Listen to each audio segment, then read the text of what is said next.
the way we rock the house. Sure enough, everybody gonna turn it out. Well, I'm kicking rock well, cause the rock so swell. Every time you hear my name, it rings a bell. Well, I'm leading by the sea, making history with all the fly girls yelling, take me. Well, I'm star rocking, I can't be stopped. For all the fly guys gonna hit the top. Well, I'm Keith, you can call me Keith Caesar. The reason why, cause I'm the women pleaser. Well, I'm Jazz with the most finesse. Say I do it to the bit, till I do it the best. Now we're the funky four. And I'm a plus one more. And this is the way we go back and forth. With the five MCs that aren't too much. When we rock the mics and with the match we touch. We're on time, we're masterminds. We hypnotize when we run down the rhyme. Them four fly guys and the best female. I'm telling the truth, not a fairy tale. Now listen to the story that the five.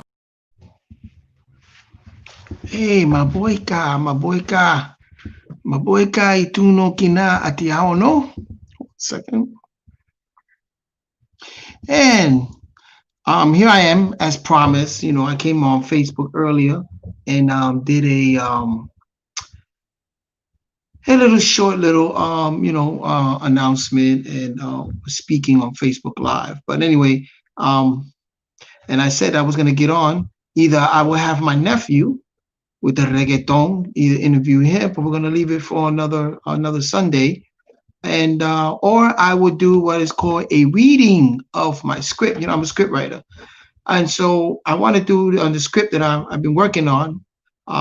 The working title was Conga Boys, but the actual title of this particular script is called A Summer in New York City, Un Verano Nueva York, and you will see why I named it that. So it was about New York in the summer. One particular summer, and it's a script. So I'm going to read from it. I'm not going to read everything in entirely because I don't want to compromise the rights, even though once it's on the internet, digitally published, then it's considered copyrighted and stuff like that. But I still need to go to certain channels and I want to protect it. So I'm just going to give you bits and pieces, okay, of it and of the scenes that I think that's really nice. You enjoy. So let's start off. So when you look at the script, it said fade in a rooftop view of a city and it's a skyscraper. A few kids playing slugs against the sidewalk and wall of a building. A sign in the fence reads, PS 141 schoolyard is only open during daylight hours. So you got to look at these as scenes, right? So here's an exterior shot, and it's at the handball court, and it's at the daytime. And you see a boombox sits on a floor. Then there's an insert, a radio announcer says, "This is WWRL, and I am Felipe Luciano. It is a hot, muggy day with temperature in the upper 90s and possibly reaching the lower 100s. Here's a new one from Ray Barretto, Canto Abacua." Insert music. So then a server looks back at the opposing team. He throws a pink Spalding ball in the air and smacks the ball to the wall. Both teams, they start rallying back and forth, and then a man of the opposing team forcefully smacks the ball over the fence. An exterior shot, the schoolyard. During the day, a young man picks up the Spalding ball and prepares to pitch to another young man holding a long stick. The pitcher focuses on a box on the wall with an X drawn in it. The ball is pitched, and the batter smacks the pink Spalding ball, hitting a classroom window, Interior shot, classroom in the day. The students are startled by something banging onto the wall, on the window, excuse me. The students are startled from something banging into the window. Then Carlito and Danny runs towards the window, and the teacher starts smacking the pointer on the desk, saying, "Class, please settle down." The bell rings, and the students run out of the classroom, including Danny. Now, Mr. Lopez, who is the teacher, starts to tidy up his desk. He then starts to erase the blackboard. He turns around and notices Carlito and says, "Mr. Hernandez, I want you to know that it has been a pleasure having you in my class. Carlito, looking out the window, says, it's been fun. You're the best teacher ever. I'm going to miss the school. Mr. Lopez, walking towards Carlito, who's hanging out the window, says, I'm sure you would, but high school is different and you'll like it. Yeah, but I might be moving, so I don't even know what high school I'm going to. Mr. Lopez says, you'll be fine. Any school would love having you. Just stay. Then Carlito says, walking out of the room, interrupt and say, I know, out of trouble. See you, teach. I'm going to skip this next scene because I want to get into this scene here that, let me see.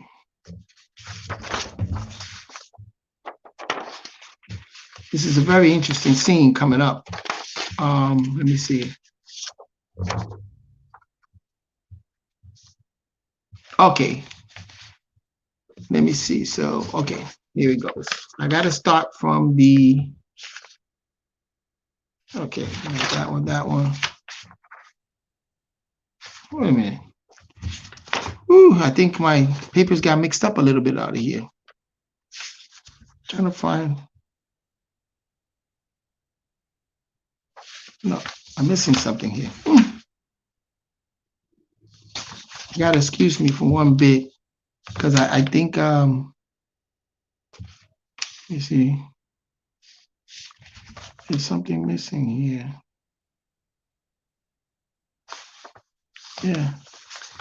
Yeah. I think what happened, I should have number it. That's what I'm saying this, but the scripts don't have number. There's a certain template that you have to have when you do script writing. And what happened here is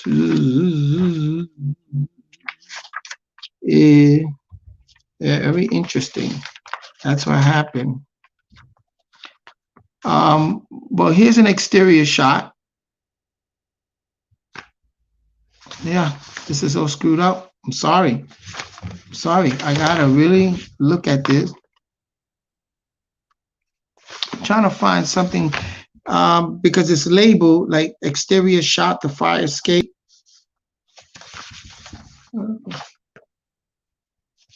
Okay, well, let me start over here. There's a nice scene that if I find it, then it's gonna be all mixed up. But here's another scene, and it starts off with an exterior shot of a fire escape, right?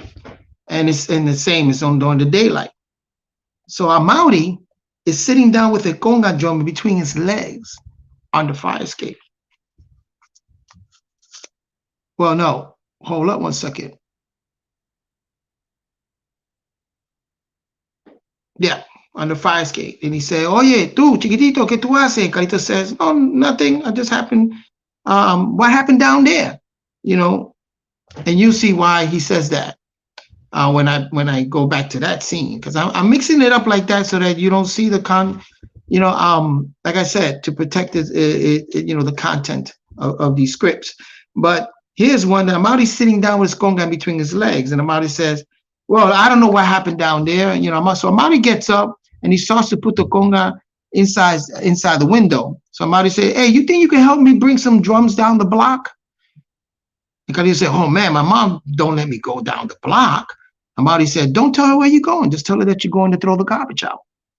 And Carlito said, you don't know my mom's, man. She'll kill me. And Amaury says, don't be a sissy. Come on. I'll give you $5 for helping me. Carlito pauses for a minute and says, for seconds, and says, wait, let me find out. So the interior shot of the living room now, and it's the sun is beginning to set. So sunset. Carlito moves his chair away from the window and enters the kitchen door. So here's an interior shot of the kitchen during the same hour, sunset. Carlito stands silent, overhearing his mom's conversation over the phone. And he hears mom louder says, I don't know what to do. It's getting worse. Espérate, Minerva. She turns around. What do you want now? Carlito says, I'm going to take out the garbage, okay? And so Laura says, go ahead, but hurry back. It's getting dark. So Carlito picks up 2 bags of garbage and walks back into the living room. So here's an interior shot of the living room, sunset. Carlito looks out the window. exterior shot, the fire escape, and there's no one in the window. It's closed, right? Then there's an interior shot in the living room. Carlito picks up the 2 bags of garbage and head for the front door. Interior shot of the hallway. Carlito walks to the elevator. He pushes the button. He hears someone coming down the stairs. He looks and sees Amaury carrying a conga on his shoulder. And Amaury says, there you go. I thought you was not going to make it. So Carlito said, I have to make this quick. You still need my help? Amaury said, yeah, grab this drum while I get the other one. So Carlito grabs the conga, puts it on the ground. And Carlito said, hurry up. I don't want to get in trouble. Somebody said, I'll tell you what, meet me at the bottom of the stairs on the first floor. Okay, but hurry up, please. So Carlito picks up the conga, puts it over his shoulder, then grab one of the 2 bags and starts heading down. So the interior shot, still the first floor of the hallway. Then Amaury goes up and get the other drum. Now, Carlito stands at the bottom of the stairs. He puts the bag and the conga on the ground. He looks up the stairs to see if he can see or hear if Amaury is coming down, but he hears nothing, you know. And then he says to himself, man, I'm going to get in trouble, man. So Carlito looks at the elevator as the door opens, see Amaury with the conga on his shoulder and a garbage bag in his hand. And Amaury steps out and puts the conga down. I was tired of taking the stairs. Give me the other garbage bag. So he grabs that from Carlito. And then Carlito says, man, I was hoping you grabbed that other bag. So Carlito hands Amaury the other garbage bag. Amaury then puts the bags under the staircase of the first floor. Carlito insisting says, you can't leave those bags there, those garbage bags. The super would know they came from my apartment. Don't worry. We'll throw them out later, but we have to hurry with these conga drums.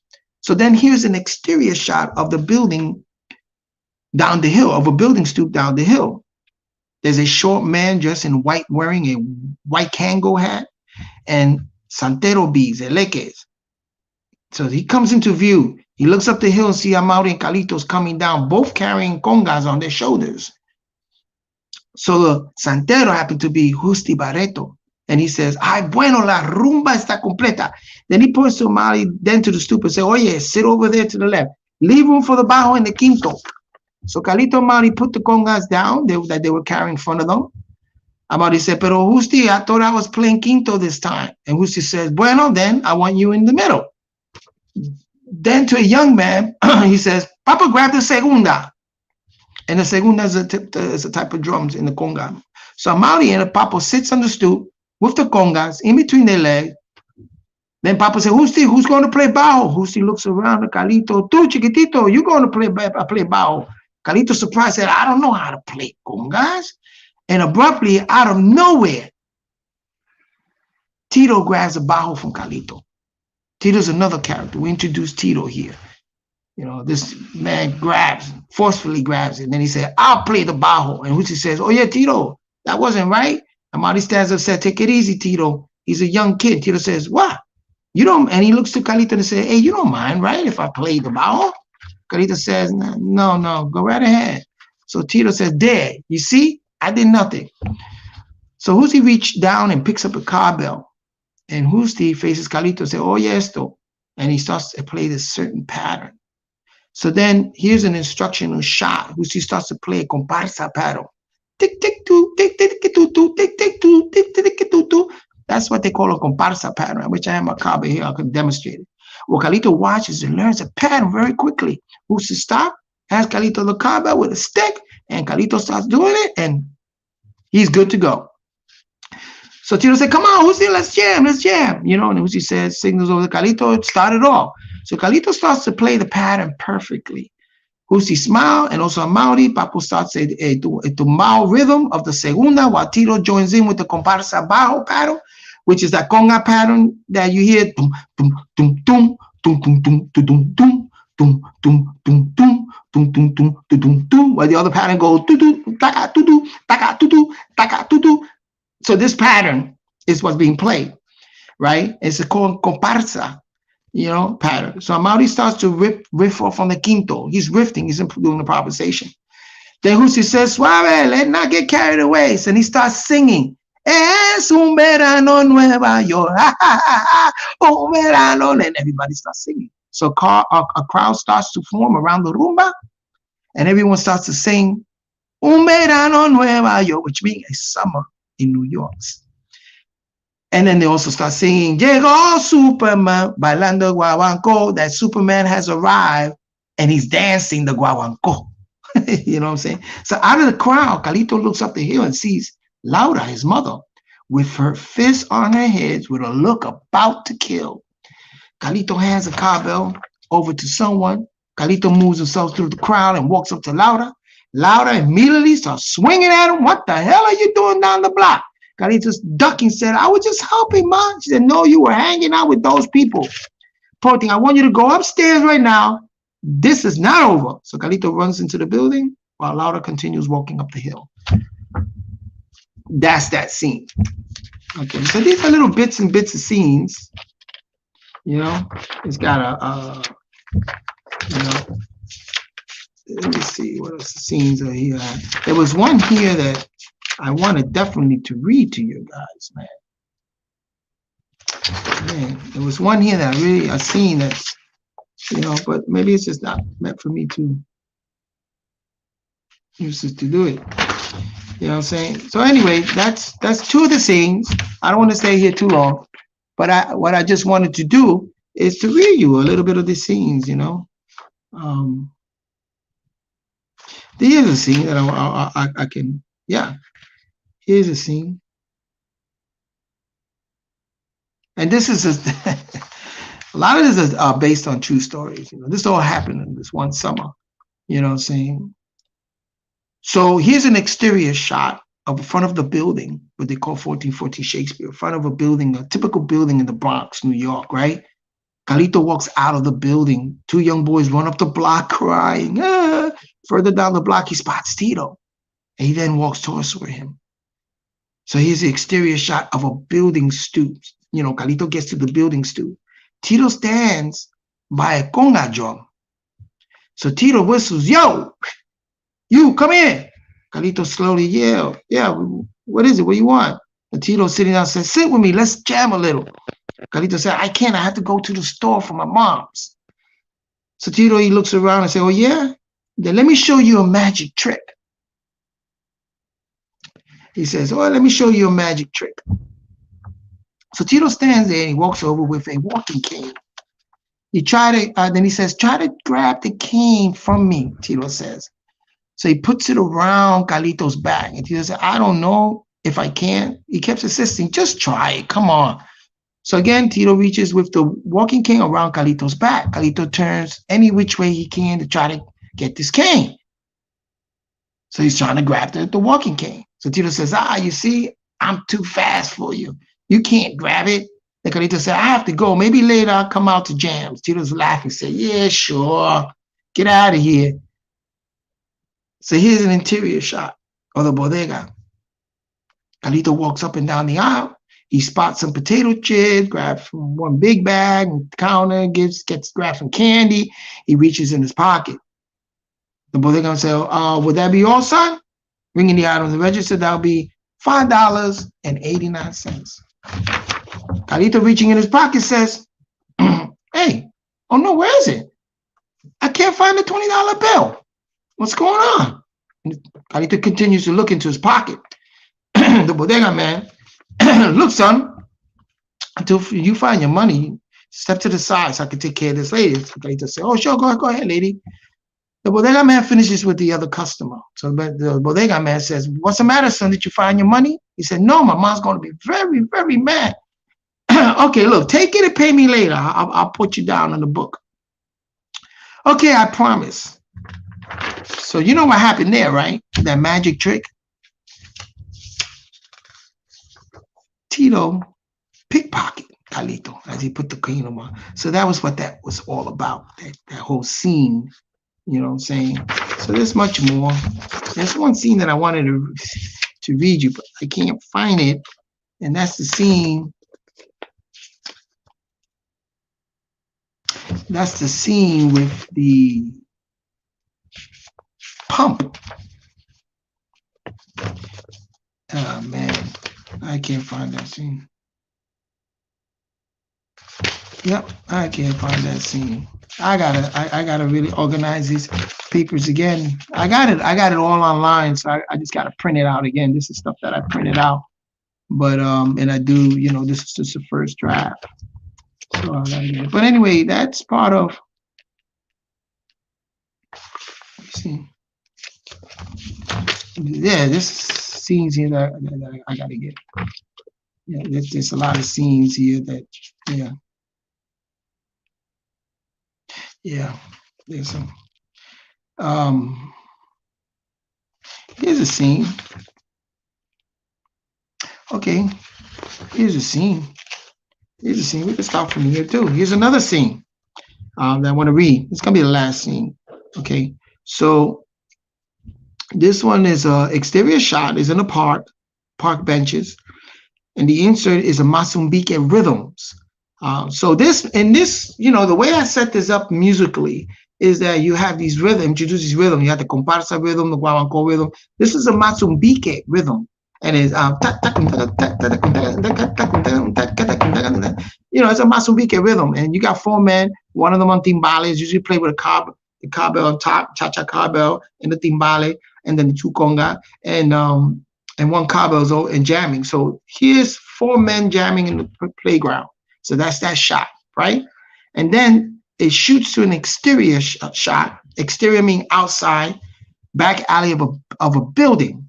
So there's broken glass everywhere in the back alley of these buildings, that connects building to building. Everybody raised up in the city, how they connect, these buildings connect. So there's a broken glass everywhere, garbage all over the floor. Someone throws a bag of garbage out the window and splatters on the floor. Very typical, right? A scene, right? So Danny and his brother, he walks through a pile of garbage, and then his young brother, right? For the sake of the script, let's say Gino, his young brother Gino, he stops to examine a pile of bags. So then he said, "Yo, Gino, what you see?" And Gino says, "It looks like." Daddy gets a little closer and says, "Let me see." He reaches out. "No, wait, I found it first." Gino says, "I found it first." Daddy says, "Be careful, dummy." He's pulling out a gun out of the garbage. So Tito with 2 guys come out of the building. And Tito said, "Yo, what you doing there?" So Tito and his guys run down the stairs. Gino hides behind Danny. And Danny says, "We're doing nothing." And Tito says, "You know what?" Tito tries to look behind Danny to see what Gino is hiding behind his back. So Danny blocks his vision. "Look, we don't want any trouble," Danny says. And Tito pointing, "If he has what I think he has, then both of you are going to have a problem." Then Danny said, "Wait, no one move. Let me talk to him." Tito tries to look behind Danny to see what Gino is hiding behind his back. So Danny blocked. Okay. Tito and Danny starts to push and shove each other, right? They start shoving each other around. And the rest of the Tito's crew starts looking on, and cheering on, right? Then insert a gunshot. Bah! Gino hangs on the fence, still holding the gun to his head. Everyone looks in shock. Tito steps back. Danny falls to the ground on his knees, and blood starts to fill his t-shirt. That's that shot. That's that scene in the back of an alley. So like I telling you, I give bits and pieces. But these are scenario scenes. You know what I'm saying? You just gotta imagine this. So, imagine being filmed. Like I told you, exterior shot is outside, interior shots. And these are different shots. Now, I tell you, I did it all out of order. But if I was to read it to you in order, then you see that it shows up, you can see the progression, the movie, how it follows a template, the big event, the catalyst, and all this that you learn in script writing, and it follows that. But I kind of like took it out of content because, like I said, these are just little scenes, you know what I'm saying? Little scenes. Some nice scenes here, man, but there was one that I wanted to, man. One that I really wanted, this is all happening one summer. It's called A Summer in New York City. And I gotta hurry up and see how, I was thinking maybe put it in a book form, but I wrote it as a script first, so it's as to write down the scenery and how I see it, and then when I start doing the novel, you know what I'm saying, then I'm able to see it and in my mind, and then use all the words and template that I need to use as to create a novel. Because when you write, when you take up writing, there's certain templates that are used. You don't write a playwright like you write a screenwrite. It's two different things. Also, you got playwright, screenwrite, and you got novels. You see, usually in a novel, when you read a novel, you're in that character's mind. You know what I'm saying? The narrative, the literacy, the narrative is how this character is thinking. This is what you read in a novel. You know what I'm saying? When you look at playwrights, playwright is scene for scene. There's a lot of dialogue. And what expressing the dialogue is expressing the scene and the way the character dialogues with each other. While when you get to screenwriting, like I did, it talks about painting a picture of the scene and how each character relates to that particular scene. That's why I said exterior shot, the front of stoop of a building, and young men sitting down with congas in between their legs. You can visualize that. You know what I'm saying? If you know what a building stoop looks like, right? I would have to give you a visual of that.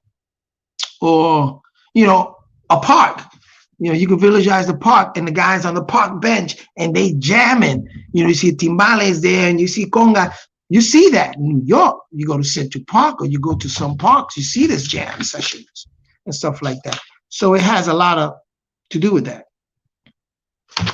I'm trying to find, man. Well, let me see. I don't. Yep. That's the scene. That's the scene that's missing.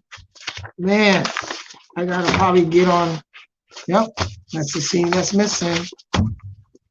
See, I gotta reprint my script again, and I can't read it from the. That's the front page. You can see that. Yeah. Well, Summer in New York City. Well, the working title was a conga story, but it's the title now. It's renamed Summer in New York City, Un Verano Nueva York. And that happens when this summer. A lot of things happen in the summer. A typical summer day in the Bronx, something like what Bronx Tale was, but this is about percussion. Conga, rumba in the street, and this cultural expression, and that's what this screen is about. Okay, well, I'm gonna leave it there, y'all, and just wanted to read that. And next Sunday we're gonna shoot for another interview. I got some nice interviews lined up. Got some very nice interview lined up. You know what I'm saying? I got in February, I got a promoter. We're going to look at the music, how it is, the back end of the music, the promotion. And this guy's a very good promoter, and he got a great historical background, also a singer. And he's a Jamaican brother. So, I mean, with that industry, and the stuff he did. Also have, I want to bring in my brother Orlando Sanchez. I'm going to listen to his album, and I didn't know that he did this album. It's like a rock fusion and indigenous music, man, and the instrumentation. So it's like Native American, Taino. It's called Wataino. Man, I'm gonna check it out. So I'm gonna one day put it on an announcement that this is coming up. I'm gonna see if I can put clips of it on my system so that I can play it. Who else? I take again my nephew. We're gonna, talk about the new generation and the youth and the reggaeton. You know what I'm saying? How that impacting the music world and what's, the expression of that and how he comes up and how the youth, in Puerto Rico, and it's the same scenario, same story, how they got into this expression reggae, what they call reggaeton in Puerto Rico, all out throughout Puerto Rico too, amongst the youth. So we got that coming up. You know, I got the promoter, Orlando Sanchez, and that's hopefully in February to get King Simon up in here. Got Orlando Sanchez. I want to build Bill Moss. I want to bring more horn players like Bill Moss, maybe some trombone player, Derek Harris. Talk about their experience and also talk about the instrument too. You know what I'm saying? How they utilize the instrument and and speak about that. So some in workings. So, I was gonna do a podcast every Wednesday, but when I know the guest cannot make it during the weekday, then I would do it on a Sunday. Okay. But I'm gonna constantly be consistent on a Wednesday and give you something on Wednesday. So I gave you something here on Sunday, and I usually used to do my church thing on Sunday. Take it back to my re-church. You know what I'm saying? But I kind of deterred from that a little bit because I wanted to read to you about the scripts because it's resonating. Writing is resonating. You know what I'm saying? And that's also what we're going to speak about with King Simon. He's got a book out. And I didn't know it about promotion. What's the name of it? No promotion, bad promotion, something like that. I'll get you the exact title. Sorry for that. But I also want to get that and read it before I even interview him. So I have some more questions for him on that. But so I got to do some little homework. So Sunday, if the guest can't make it during the weekday, then we'll pick up the day in the week, a weekend, maybe like a Sunday. But I want to keep the Wednesday thing going. So this Wednesday, if I cannot get anybody to interview on Wednesday, then I'll come on and do something else. But I want to keep it consistent. Ceelos Musical Chronicles will be consistent. So we're going to shoot for Wednesday from 6 to 8, maybe. You know what I'm saying? And you check out if I got an interview in there or what's happening. I'll go live on Wednesday from 6 to 8. So try to keep consistent with that. And like I said, I got some equipment coming. You know what I'm saying? So stepping it up. You know what I'm saying? I want to add sound effects. I want to be able to play stuff. And then also got, my grandson has this computer coming, but I'm also waiting to get my Apple laptop, so I can start setting up my studio. At the same time, it'll be both functioning as a podcast studio and also as a recording studio. You know what I'm saying? And keep that moving. But anyway, peace and blessing. Like I said, I wanted to keep this short, man. I did 33 minutes and 37 seconds, not bad. And that was just a piece of it. So let me just, I can't hear anything. So I'm just going to play you again, one of the first recordings I did ever with the Funky 4 plus 1 more. And here it is.